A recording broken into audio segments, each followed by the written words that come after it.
Federal Hall.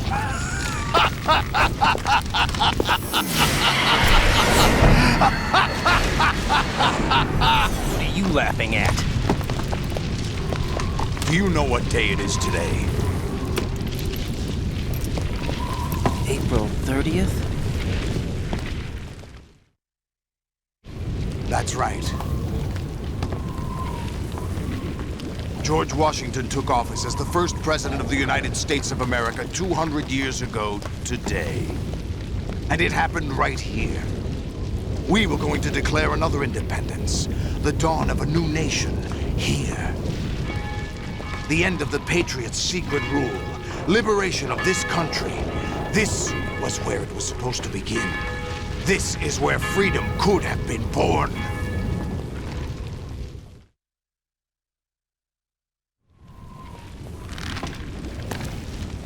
All you want is power at any cost. Jack, it's not power I want. What I wanted to take back from the Patriots are things like freedom, civil rights, opportunities. The founding principles of this country. Everything that's about to be wiped out by their digital censorship. Jack, listen to me. We're all born with an expiration date. No one lasts forever. Life is nothing but a grace period for turning the best of our genetic material into the next generation. The data of life is transferred from parent to child. That's how it works. But we have no heirs, no legacy. We brothers are called les enfants terribles. Cloned from our father, with the ability to reproduce conveniently engineered out. What is our legacy if we cannot pass the torch? Proof of our existence, a mark of some sort. When the torch is passed on from parent to child, it extends beyond DNA. Information is imparted as well.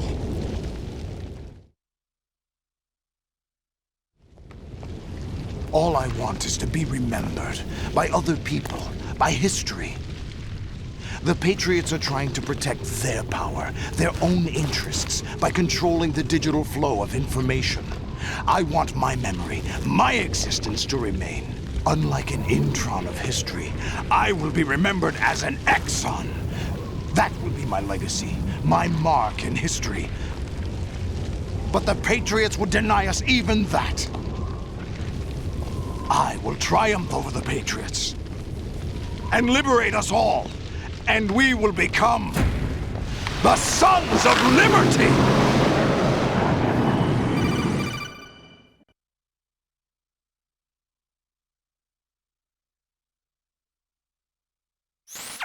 Raiden, are you receiving? We're still here. How's that possible? The AI was destroyed. Only GW. Who are you? To begin with, we're not what you'd call human. Over the past 200 years, a kind of consciousness formed layer by layer in the crucible of the White House. It's not unlike the way life started in the oceans 4 billion years ago. The White House was our primordial soup, a base of evolution. We are formless.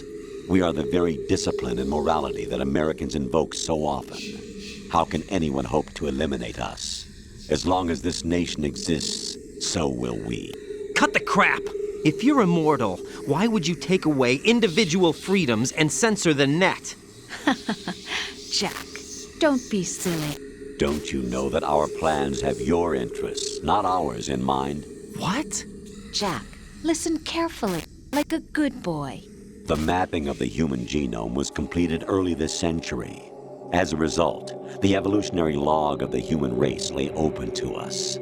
We started with genetic engineering, and in the end, we succeeded in digitizing life itself. But there are things not covered by genetic information. What do you mean? Human memories, ideas, culture, history. Genes don't contain any record of human history. Is it something that should not be passed on? Should that information be left at the mercy of nature? We've always kept records of our lives, through words, pictures, symbols, from tablets to books. But not all the information was inherited by later generations. A small percentage of the whole was selected and processed, then passed on. Not unlike genes, really. That's what history is, Jack. But in the current digitized world, trivial information is accumulating every second, preserved in all its triteness, never fading, always accessible. Rumors about petty issues, misinterpretations, slander. All this junk data, preserved in an unfiltered state, growing at an alarming rate. It will only slow down social progress, reduce the rate of evolution. Right. You seem to think that our plan is one of censorship. Are you telling me it's not? You're being silly. What we propose to do is not to control content, but to create context. Create context. The digital society furthers human flaws and selectively rewards development of convenient half-truths. Just look at the strange juxtapositions of morality around you. Billions spent on new weapons in order to humanely murder other humans. Rights of criminals are given more respect than the privacy of their victims. Although there are people suffering in poverty, huge donations are made to protect endangered species. Everyone grows up being told the same thing. Be nice to other people. But beat out the competition. You're special. Believe in yourself and you will succeed. But it's obvious from the start that only a few can succeed. You exercise your right to freedom, and this is the result. All rhetoric to avoid conflict and protect each other from hurt. The untested truths, spun by different interests, continue to churn and accumulate in the sandbox of political correctness and value systems. Everyone withdraws into their own small gated community, afraid of a larger forum.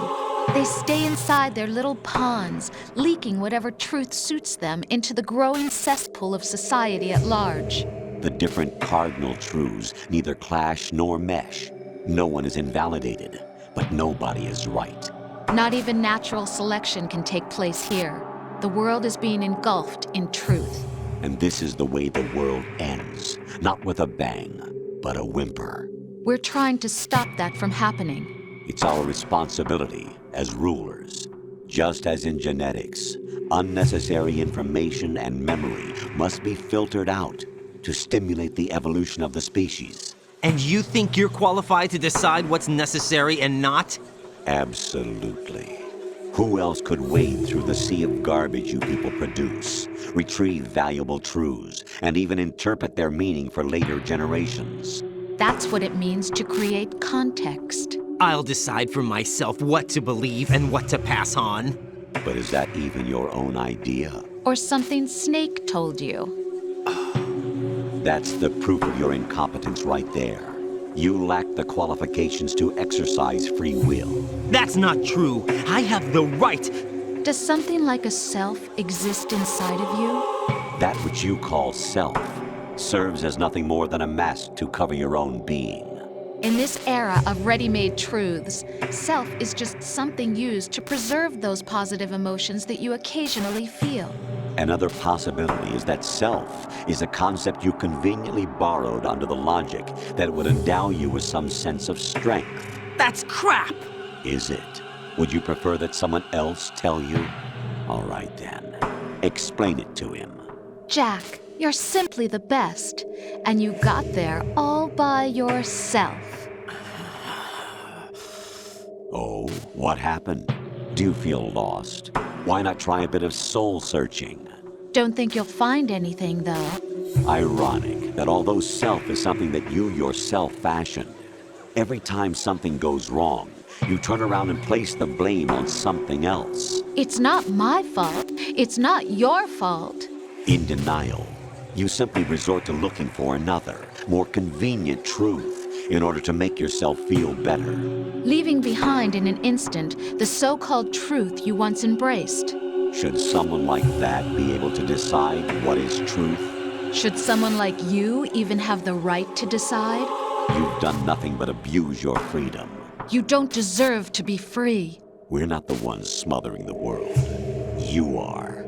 The individual is supposed to be weak, but far from powerless. A single person has the potential to ruin the world. And the age of digitized communication has given even more power to the individual. Too much power for an immature species. Building a legacy involves figuring out what is wanted and what needs to be done for that goal. All this you used to struggle with. Now we think for you. We are your guardians, after all. You want to control human thought? Human behavior? Of course. Anything can be quantified nowadays. That's what this exercise was designed to prove. You fell in love with me just as you were meant to, after all. Isn't that right, Jack? Ocelot was not told the whole truth, to say the least. We rule an entire nation. Of what interest would a single soldier, no matter how able, be to us? The S3 plan does not stand for solid snake simulation. What it does stand for is selection for societal sanity. The S3 is a system for controlling human will and consciousness. S3 is not you, a soldier trained in the image of Solid Snake. It is a method, a protocol that created a circumstance that made you what you are. So you see, we're the S3, not you.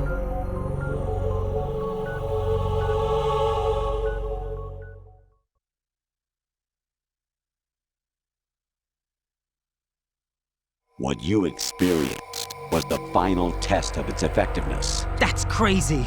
You heard what President Johnson said. The Arsenal's GW system is the key to their supremacy. The objective of this exercise was to establish such a method. We used Shadow Moses as a paradigm for the exercise. I wonder if you would have preferred a fantasy setting. We chose that backdrop because of its extreme circumstances. It was an optimal test for S3's crisis management capacity. If the model could trigger, control, and solve this, it would be ready for any contingency. And now, we have our proof.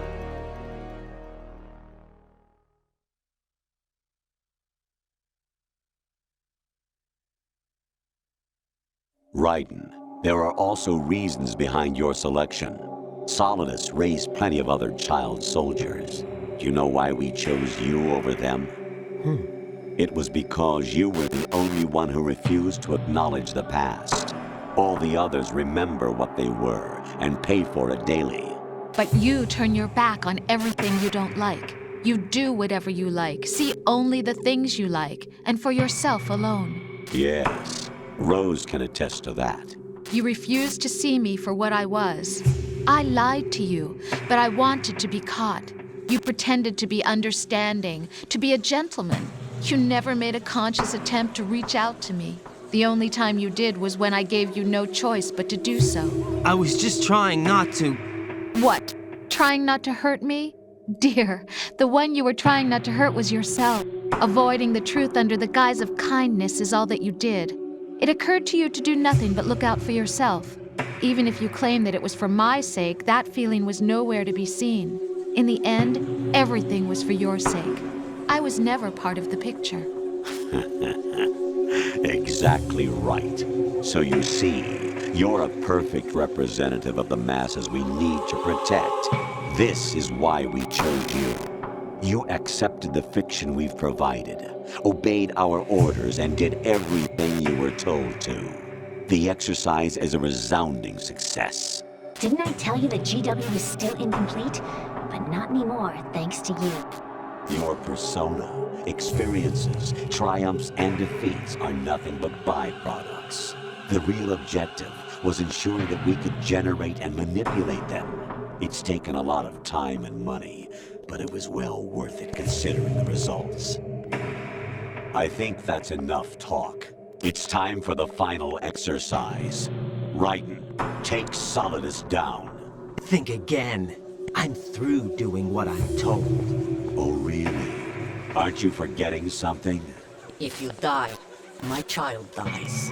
The termination of vital signals from your nanomachines means the death of Olga's child. Not to mention, The death of Rose. She's wired the same way. Rose, does she actually exist? Of course I do, Jack. You have to believe me. Damn! It will be a fight to the death. Solidus at least wants you dead. We will collect the necessary data from this last fight. Then we'll consider the exercise closed. So, Jack the Ripper, will it be Solidus, the Patriot's creation, or you, Solidus's creation? Our beloved monsters, enjoy yourselves.